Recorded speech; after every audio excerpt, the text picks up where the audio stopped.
दोस्तों, अब से कुछ ही टाइम पहले चीन ने इतिहास रच दिया है। अब से कुछ ही टाइम पहले तक अमेरिका एक ऐसा देश था जिसके पास इकलौता स्टेल्थ हथियार था, लेकिन अब से मात्र एक दो दिन पहले ही चीन की वायुसेना भी इस क्लब में शामिल हो चुकी है। इसी के बाद अब चाइना भी एक ऐसा देश बन गया है अमेरिका जिसके पास स्टेल्थ हथियार है, वो भी पूरी की पूरी प्रॉपर टेक्नोलॉजी के साथ में। जैसा कि आप स्क्रीन पर देख पा रहे होंगे, ये फोटो जारी किया गया है चीन की सेना के द्वारा, जिसमें चीन का J-35A स्टेल्थ लड़ाकू विमान है और चीन ने इसे दुनिया के सामने बहुत ही खास मौके पर दिखाया है। लेकिन दोस्तों, उससे पहले अगर अभी तक आपने इस चैनल को सब्सक्राइब नहीं किया है तो आपसे विनम्र निवेदन है कि आप इस चैनल को सब्सक्राइब कर नोटिफिकेशन बेल को ऑन कर लीजिए और वीडियो को लाइक कर दीजिए। चलिए हम वीडियो में वापस आते हैं। इस टाइम पर चीन के अंदर एक एयर शो होने वाला है और उस एयर शो के अंदर चीन के तमाम साथी देश शामिल हैं। वहाँ पर रूस के भी अधिकारी शामिल होंगे और उसी के अंदर पूरी दुनिया के सामने चीन ने अपने J-35A को रिवील किया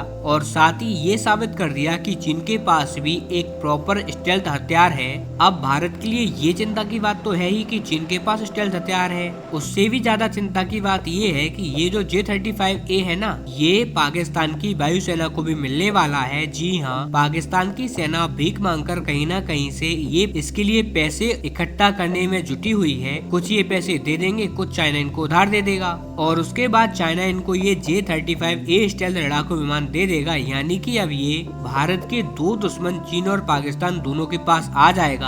और वहीं सबसे बुरी बात तो ये है कि इसके जवाब में हमारे पास कुछ भी नहीं है। अब बहुत सारे लोगों का कहना होगा कि यार ये तो अमेरिका के F-35 की कॉपी लग रहा है एकदम। तो आप बिल्कुल सही कह रहे हो, खुद चीन के साइंटिस्टों का भी यही मानना है कि ये F-35 की कॉपी है, तो इसमें कोई दो राय तो है नहीं। लेकिन अब जो भी है, हमारे दुश्मन देश के पास स्टेल्थ हथियार आ चुका है और ये स्टेल्थ हथियार कितना खतरनाक हो सकता है आप ये बात तो ईरान से समझिए। अब से कुछ टाइम पहले ही ईरान के अंदर घुसकर जो इजराइल ने कोहराम मचाया है अपने F-35 स्टेल्थ लड़ाकू विमानों से, इसके बारे में ईरान आज तक सोच रहा है कि आखिरकार इनका कैसे ये मुकाबला करेगा। उसने इन F-35 को रोकने के लिए S-300 डिफेंस सिस्टम खरीदे थे, लेकिन इजराइल के F-35 स्टेल्थ लड़ाकू विमानों ने सबसे पहले तो इन S-300 का ही सफाया किया। एक भी S-300 इजराइल के पास नहीं बचा है इस टाइम पर। और अब उनका सोचना है कि यार हम S-400 खरीदें या नहीं, क्योंकि आप जानते ही हो कि कैसा परफॉर्म कर रहा है S-400 रूस और यूक्रेन के युद्ध में। और एक S-400 कितना महंगा है ये बात ही सब जानते हैं। ये रूस यूक्रेन के युद्ध में 25-30 करोड़ की मिसाइल का भी सामना नहीं कर पाया।